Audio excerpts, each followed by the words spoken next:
Welcome, this is Automotive Anonymous, and that's the 2024 Subaru Legacy. More specifically, it's a premium in the color Crimson Red Pearl, and it's potentially the best all-wheel drive sedan value on the market today. Not only is it affordable and a reliable, proven sedan platform, but it's also a top safety pick, and it actually offers a lot of standard features. So there's a lot that I need to show you today. We're gonna do a walk around, go through the specs, initial driving impressions, 0 to 60 on GPS, and then my final thoughts to help you decide what do you do with the all-new Legacy sedan. Big thanks to Twin Falls Subaru for letting me borrow theirs for the day. I'll link it below if you're interested. Otherwise, let's dive right in with this review. I apologize, it's a little bit dirty. I did have it washed, but then I took it lightly off-roading to get the thumbnail photo. So we have some splashes of dirt on the rear. But if you're new to the Legacy sedan, you should know that these first came out back in 1989 with the first generation. This one is still part of the 7th generation that came out in 2020. So it's on its 5th model year already. And Subaru sells over the last decade between 20 and about 65,000 Subaru Legacies in America every single year. This is the sedan that the Subaru Outback is sold off of, which typically outsells it about 3 to 5 times per model year, depending on what's going on in the United States. And then if you're considering a Legacy, there are 5 trim levels. 2 of them include a turbo on the top end. The bottom 3 include a naturally aspirated engine, which I'll show you more under the hood soon. But the base starts at about $25,000, which is actually pretty remarkable for a mid-size sedan with a really good mechanical all-wheel drive system. This one, however, is the premium, so it's number 2 out of the 5. It starts about $27,000. But this one has a couple extra options in addition to the delivery destination charges you can't avoid. So this is about a $30,000 sedan, which in the year 2024 is only 2/3 the average price of a new car. So not too bad, I suppose. There really isn't much new for 23 in the Legacy platform. The big refresh happened last year. We got a little bit different bumper design, a little bit updated infotainment screen. But being a premium, the main things that you get over the base are the heated front seats, the power driver's seat, the bigger 11.6-inch screen with dual climate control, and the all-weather mats. So even at $30,000 the premium is still a top safety pick. It has a lot of standard features like really bright LED headlights and fog lights with how it's spec'd. It has the Gen 3 eyesight system, which is the dual cameras. It has the basic heads-up display, which is all you get on Subarus. It flashes at you to help you know what's going on with your lane keep assist, your adaptive cruise, things like this. This one even has rear cross traffic alert. So if you're trying to back up and there's traffic coming perpendicular to you, it's gonna start flashing at you, it's gonna start beeping at you and get your attention so that you don't have an accident. Legacies are very safe vehicles. There are a few additional safety features I missed that I'll overlay on the screen, and then more expensive Subarus have even more than what you see here, but these are loaded. They're gonna keep you and your family safe if that matters to you, which it should. These are about 16 feet long with a wheelbase that's 9 feet. They're roughly 6 feet wide and 5 feet tall. And then the way this one's configured with the naturally aspirated engine, it weighs about 3,500 pounds, and it can carry with its payload capacity about 850 pounds.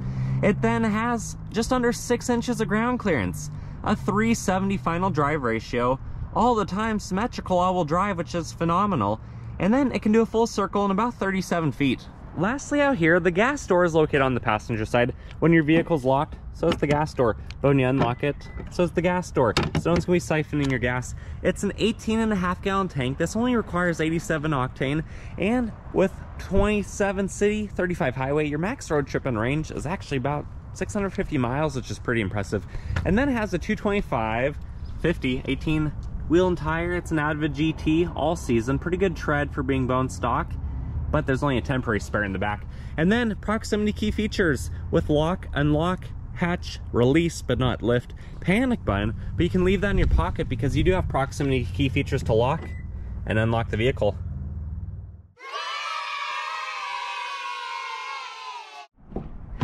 And if you follow my channel, you've seen this door panel before because it's the same one that they carry over to the Outbacks. But it's really good, it's all soft touch. But there's a lot of darker contrasting materials in here. You have your switches, your bottle holder, your snacks, your unnamed speaker, which the Harman Kardon speakers do sound noticeably better, but because the interior of this is a little bit smaller, it's lower to the ground, there's not as much bumping, wind, and road noise, the bass speakers I think do a decent job.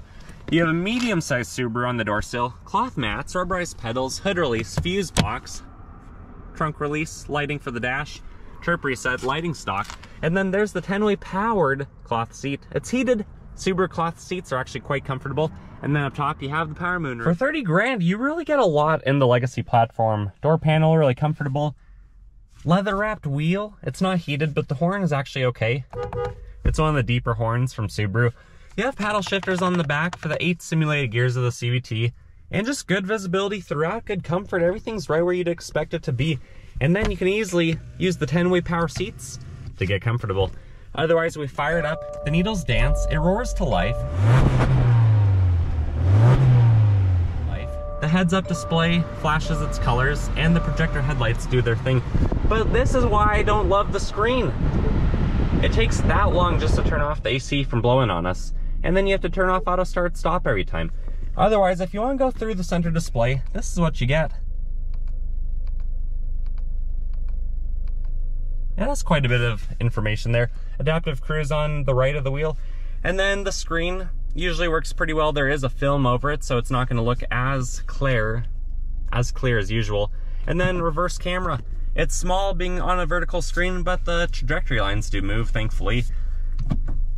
Some of the updates for the 2023 model year was this doesn't pull up a second page when you use heated seats, but when you want to do your climate controls and change some of that, it is delayed. There is a second page. I wish we just had physical knobs. Otherwise, electronic parking brakes, some storage down here. You can get a wireless charger, although I don't like it and I'm going to have it removed from my own Outback. And then you have some plugins, your cup holders, and your 2-stage center console, which is pretty cool, with a 12-volt in there. Otherwise, up top, we don't have the compass, the auto-dimming mirrors, or the home garage setup, but we do have heated mirrors on the side, blind spot monitoring.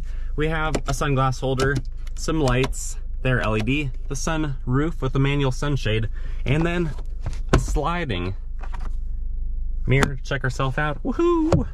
Otherwise, let's turn it off. Let's hop in the back and sit behind yourself. The rear door panel follows the same theme and design language. It looks good, it's soft touch, it's comfortable. This is the 40 split, easy to lift and lower because Subaru cloth seats are light, and then you have a little bit of grip to get into there, or if you have roof rails on the top, which is a nice feature.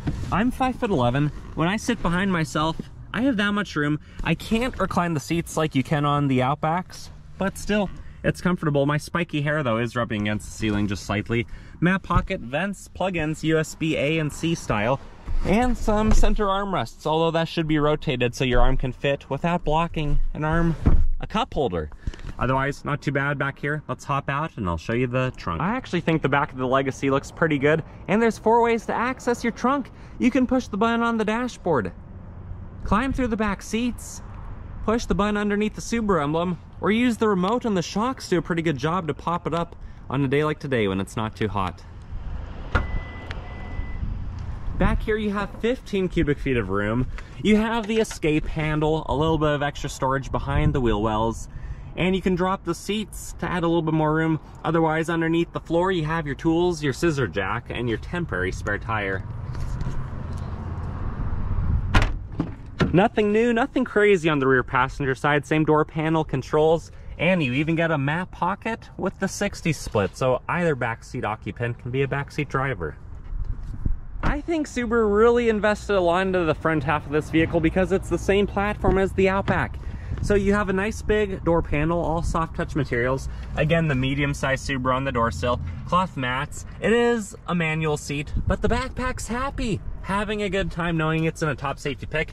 And then you have the transmission tunnel storage above the glove box storage, and then locking storage because you can access a key in the middle of your proximity key remote to get the key out for that. There's a 12-volt hidden in the back.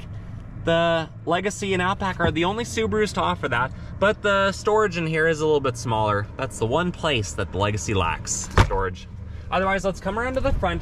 We're gonna pop the hood and I'll show you what the 2.5 liter Boxer engine looks like. This puppy purrs to the tune of 182 stampeding ponies at 5,800 RPM and about 176 foot-pound-feet of torque at 4,400 RPM. There's induction through the grille, through the box, the filter, the throttle body, and then the upper intake runners. You have the serpentine belt on the front, the alternator, the oil dipstick, the oil filter up top, the oil fill all of your extra reservoirs right around the periphery with the battery on the driver's side. So most maintenance items are fairly easy on this other than spark plugs. And you can see there's just a lot of room on the naturally aspirated boxer engine in this platform, which is a mid-size sedan, so it's a little bit bigger. It fits this engine much more conveniently than, say, an Impreza RS or even the Crosstrek, which is the same as the Impreza. Let's drop the hood, take it for a drive. My favorite part, we're gonna time travel and teleport, one of my favorite roads. I'll show you how it drives. So we'll do the 0 to 60, and then we'll meet back here for my final thoughts. Initial driving impressions of the 24 Legacy Premium. It's really good. At about a half throttle pedal, it does okay. The CVT fakes some shifts. When you fully floor it though, it usually holds its RPM like it should. We'll see what it does. Nope, fake to shift. I guess we'll see what it does on the 0 to 60 in just a minute or so. But visibility is good, being the Legacy. It's the same as the front half of the Outback. This is where the Outback gets its good visibility from. The back seats are large, they hold full-size adults, and having a 15 cubic foot trunk, it's really not too bad either. You only have about 6 inches of ground clearance on this one, but that feels more than adequate. Subaru all-wheel drive is very confidence-inspiring. The way that it pushes and pulls you, it feels different than all other all-wheel drive systems, and I really like it. And when you have to get on the brakes, even if it's just maybe a third of the pedal, it does a good job. And if a deer pops out on one of these country roads, can you avoid it? The steering is kind of numb. I can't really feel what's going on through the steering wheel, but it turns okay because you have a lower center of gravity with the boxer engine and only the 6 inches of ground clearance. This does feel more planted than an Outback or another Subaru that has 3 more inches of height on it. Visibility through the mirrors is fantastic, but this sedan is still 16 feet long. It's still as long as the Outback. But when you're just cruising, you're just coasting down a country road, admiring the fall colored trees, it's comfortable. I'm 5'11", and I have no problems with this.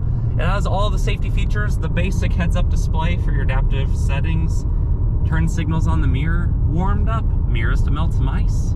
No one likes ice on the mirrors.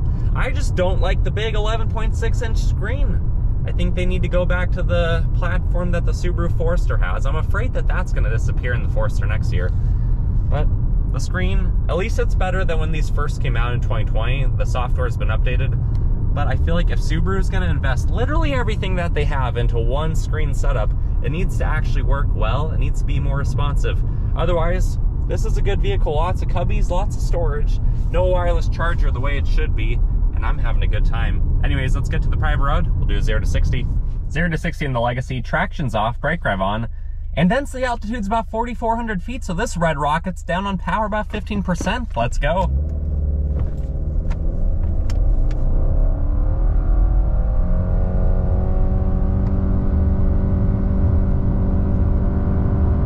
That actually felt a little bit better than I was expecting. True 0 to 60 came in at 8.59 seconds. Here's the graph, and then my final thoughts. My final thoughts are, you really can't go wrong with the Subaru Legacy. To find a vehicle that is a top safety pick, spacious, has a reputable auto manufacturer producing it, and it's a better than average all-wheel drive system that also gets good mileage and isn't electrified, I think that's saying something. Subaru did really well in designing this and keeping it alive, even though it's not been as popular since the Outback has been gaining more popularity and crossovers and SUVs in general have been gaining more popularity.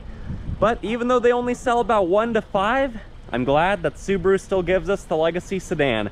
Hopefully it will return for the next generation, but if you want it, here it is. What ultimately matters though are your thoughts and opinions. So guys, comment below, have you owned one of these over the last 30 some years? Are you considering it? I want to know, so comment below. If you have any good knowledge or insight for other potential buyers, potentially the people interested looking at this video, please be insightful to them. Let them know what's going on. Anyways, if you like this video, please like this video. That's all I ask. That helps it to get shared. That makes it worth producing. Other than I just have a lot of fun making these a couple times a week. So if you want to follow along with my journey, subscribe. There's always at least 1 or 2 videos every week. Take care, guys. I hope to see you on the next one.